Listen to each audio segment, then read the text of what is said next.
Aryan school जाने के लिए तैयार हो रहा था, लेकिन एकदम से वो चिल्लाकर बोला, अम्मी मेरे जूते आईपैड से गायब हैं।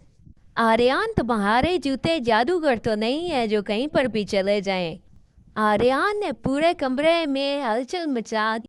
वो कभी बेड के नीचे देखता तो कभी अलमारी के अंदर, लेकिन उसे जूता ना मिला। आर्यन बोला, कभी मैं इस जूते के अंदर जीपीएस लगाकर इसको ट्रैक कर सकता। आर्यन ने पूरे कमरे के अंदर शोर मचा दिया। हालांकि कि उसने डस्टबिन के अंदर भी देखा, लेकिन उसे सिर्फ एक ही जूता मिला।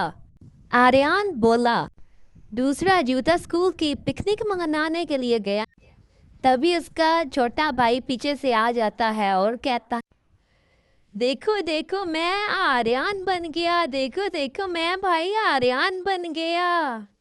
आर्यन बोला, ऐ शरारती भाई, मेरा जूता मुझे दो, मैंने स्कूल जाना है, मुझे लेट हो रही है। तभी ऊपर से अम्मी आ जाती है और मुस्कुराने लगती है। आर्यन जल्द ही स्कूल पहुंच जाता है और उसके उस्ताद कहते हैं, आर्यन तुम आज फिर क्यों लेट हो? आर्यन बोला, सर मेरे पीछे एक जूते चुराने वाला भूत लगा था। आर्यन की बात सुनकर सभी बच्चे उस पर हंसने लगे। ही ही।